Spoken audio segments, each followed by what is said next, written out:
84. Racun di tubuh kakek Miller itu telah dinetralkan, dia hanya perlu melanjutkan perawatan. Jensen berkata pelan. Daniel lanjut berkata, terima kasih, Dr. Genius. Berapa biaya pengobatan ini? Alexander langsung marah, dasar bodoh. Apakah menurutmu, anak buahku ini mata duitan? Aku membawanya kemari karena persahabatan antara aku dengan Philip. Daniel pun tidak berani membantah dan buru-buru mengiyakan. Jika kalian memang ingin berterima kasih kepadaku, tanggal 27 Desember nanti, aku berencana mengadakan jamuan makan malam perayaan. Kalian sendiri tahu harus berbuat apa? Alexander meninggalkan pesan ini dan langsung pergi bersama Jensen. 27 Desember. Mata Daniel berbinar-binar. Dia pun tertawa sambil berkata, Paman Alexander benar-benar menganggap kita sebagai keluarganya sendiri. Daniel sebelumnya bahkan khawatir tak akan bisa bertemu lagi dengan Jensen. Untung saja, Alexander memberinya kesempatan pada tanggal 27 Desember untuk berkenalan dengan Dr. Genius. Kakek Miller juga tersenyum dan berkata, Alexander itu memang bicaranya kasar, tetapi hatinya sangat lembut. Kita tidak boleh melewatkan kesempatan berkenalan dekat dengan Dr. Genius ini. Hanya saja, Paman Alexander sepertinya sangat marah tadi. Dia terus mengeluh tentang kami. Daniel tersenyum getir. Kakek Miller tidak menghiraukannya dan malah berkata dengan datar, semua tentara memang memiliki temperamen yang sama. Mulut mereka tajam, tetapi hati mereka lembut. Dr. Genius itu kelak akan menjadi seorang tokoh besar. Bagaimanapun juga, keluarga Miller adalah keluarga aristokrat. Sayangnya, keturunan kita tidak ada yang menjadi penerus. Seandainya Dr. Genius itu adalah generasi penerus keluarga kita, aku akan mati dengan tenang. Ini. Berbicara tentang hal ini, Daniel pun menghela napas, itu semua salahku karena aku hanya punya anak perempuan saja. Apa ada yang salah dengan anak perempuan? Kakek Miller menegur, tidak ada yang salah dengan memiliki anak perempuan, yang menjadi masalah adalah suami mereka, tidak ada satupun yang berguna. Daniel terpikir sesuatu lalu berkata dengan kecewa, terutama suami dari Elena, putri ketigaku, aku dengar bahwa dia pernah berlutut di hadapan Elena. Dia juga tidak membalas saat ditampar. Masa depannya pasti suram. Setelah Elena datang ke ibu kota, Elena masih tinggal bersama pecundang itu. Karena itu, aku juga malas melihat mereka. Di sisi lain, Jensen pergi bersama dengan Alexander dan Dr. Timothy. Senior, bolehkah kamu memberiku nomor kontakmu? Lain kali, jika ada masalah medis, aku harap kamu bisa memberiku sedikit saran. Dr. Timothy berkata dengan hormat. Boleh. Jensen memberinya nomor kontak lalu pamit dan pergi. Dr. Timothy memandang nomor telepon Jensen seolah telah mendapatkan harta karun. Guru, metode pengobatannya agak aneh, kenapa Anda begitu antusias dengan dirinya? Asisten itu bertanya dengan penasaran. Kamu tidak tahu apa-apa. Dr. Timothy menegur, senior itu tidak hanya memiliki keterampilan medis modern, tetapi juga keterampilan medis kuno.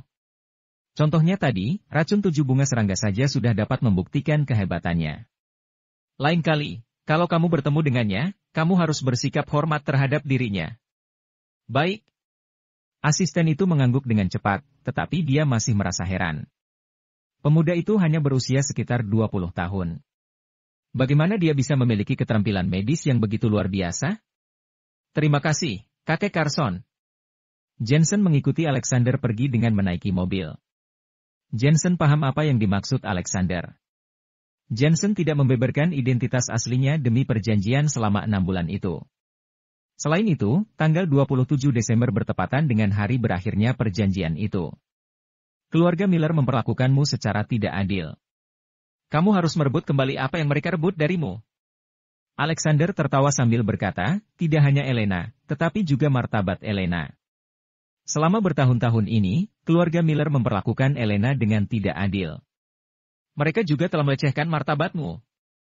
Aku membawamu kemari hari ini untuk memperlihatkan kepada mereka bahwa kamu adalah orang hebat. Ketika hari itu tiba, mereka akan tahu siapa sebenarnya orang yang selama ini mereka anggap sebagai pecundang. Mendengar ucapan ini, Jensen pun diam-diam merasa bersyukur. Setengah jam kemudian, mobil berhenti di aula Singlin. Jensen berlari keluar dengan membawa beberapa botol anggur merah. Haha, Apakah ini anggur yang membuat si tua Jack meneteskan air liurnya setiap hari? Alexander langsung mengambil anggur itu sambil tertawa dan berkata, aku tiba-tiba sadar bahwa aku sangat beruntung memiliki seorang bawahan seperti dirimu. Oh ya, apakah kamu masih menginginkan seorang istri? Putri kecil keluarga Carson Amanda juga lumayan. Kakek Carson, aku selalu berpegang pada kesetiaan. Jensen tidak bisa berkata apa-apa. Apakah kamu tidak mempertimbangkan itu? Kamu menyelamatkan nyawanya, dia juga menyukaimu. Alexander terus menggoda, lagi pula, anak muda seperti kamu ini kenapa bisa begitu kolot? Sekarang ini adalah zaman kebebasan cinta. Bukankah kebebasan cinta sama juga dengan prinsip bebas memilih kesetiaan? Jensen mengerutkan kening. Wajah tua Alexander tersenyum seperti bunga yang merekah, kebebasan cinta berarti bebas melakukan hal apapun. Tidak perlu terlalu banyak aturan yang mengikat. Hal terbesar adalah cinta. Siapapun tidak bisa menggugat perasaan cinta. Ini alasan yang tidak masuk akal. Jensen memasuki aula Singlin dengan wajah kesal. Haha. Alexander tertawa dan meminta sopirnya untuk pergi. Dia berkata kepada dirinya sendiri, dasar Jensen. Aku sendiri saja tidak keberatan dengan poligami. Kenapa kamu harus malu-malu seperti ini? Dasar bodoh. Ketua, haruskah aku memberitahukan Nenek Miller tentang hal ini? Sopir itu membalas sambil tertawa. Diam kamu, coba saja kalau kamu berani. Aku pasti akan menghajarmu. Mobil itu berangsur pergi dan menghilang di jalanan. Setelah Jensen memasuki aula Singlin, Jensen membantu kakeknya merapikan lemari obat-obatan. Meskipun telah menghilang selama sebulan, Jensen sebelumnya hanya mengatakan bahwa dia pergi berwisata. Karena itu, kakek Herman dan yang lainnya juga tidak terlalu peduli dengan urusan Jensen. Jensen, ketika Elena kembali nanti, kami akan melangsungkan pernikahan antara BBM Yusofia dengan Mulin, bagaimana pendapatmu? Kakek Herman bertanya.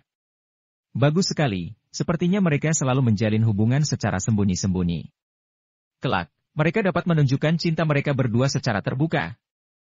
Jensen mengangguk dengan perasaan bahagia. Dasar bocah ingusan. Kenapa kamu mengatai BBM Yusofia seperti itu? Kelak, Mulin juga adalah suami bibimu. Kamu harus menghormatinya. Kakek Herman tertawa sambil menegur Jensen. Mengerti? Jensen menjawab. Jensen naik ke lantai 3 lalu berbaring di tempat tidur sambil memikirkan tentang acara di tanggal 27 nanti. Saat ini, panggilan telepon dari Elena masuk. Kemudian, terdengar pula suara rindu di antara mereka berdua. Coba kamu tebak, siapa aku? Suara Elena terdengar agak nakal. Jensen pun langsung menyadari bahwa suasana hati Elena sedang baik hari ini. Wanita seperti Elena memiliki sifat yang keras di luar, tetapi lembut di dalam. Elena hanya akan terlihat seperti seorang gadis ketika suasana hatinya sedang baik. Jensen pun tertawa, apakah ini kurir paket? Sialan, aku ini istrimu. Elena memarahi Jensen dengan suara manja dan bertanya, kamu sedang berada di mana? Aku baru saja turun dari pesawat. Kamu ingin aku menjemputmu? Hati Jensen terasa hangat karena Elena langsung menelepon dirinya begitu Elena turun dari pesawat. Sepertinya, Elena juga sangat merindukan Jensen. Tidak perlu, kamu sedang berada di mana? Aku akan segera ke sana. Tidak lama setelah menutup telepon, Elena pun datang ke aula Singlin dengan mengenakan mantel wol panjang berwarna putih dan sepatu bot hitam. Pakaian Elena memberi kesan kosmopolitan bagi setiap orang yang memandangnya. Jensen. Setelah berjumpa dengan Jensen, suasana hati Elena pun semakin baik. Tentu saja, hal yang sama juga terjadi pada Jensen. Setelah duduk, mereka berdua berbicara tanpa henti. Mereka berdua sudah tidak bertemu selama 1 bulan ini. Mereka berdua seolah-olah ingin meluapkan semua kata-kata yang belum sempat diucapkan selama ini.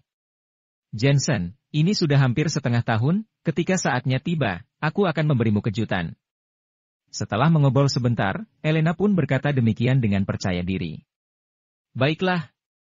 Jensen sebenarnya bisa menebak bahwa hal mengejutkan yang dimaksud Elena adalah tentang pemilihan calon raja prajurit. Akan tetapi, Jensen juga tidak berkata apa-apa. Jensen baru saja kembali dari dinas militer dan tahu betapa sulitnya posisi seorang calon raja prajurit. Elena sendiri mampu menduduki peringkat ke-9. Elena pasti telah berjuang sangat keras. Bagaimana dengan pekerjaanmu? Jensen bertanya dengan santai. Lumayan bagus. Elena tidak menceritakan tentang kesulitan dalam pekerjaan. Elena malah berkata dengan penasaran, aku dengar ada seorang anggota pasukan yang merupakan orang yang hebat. Beberapa waktu lalu, dia berhasil menumpas resimen tentara bayaran seorang diri. Hal ini membuat heboh dunia kemiliteran.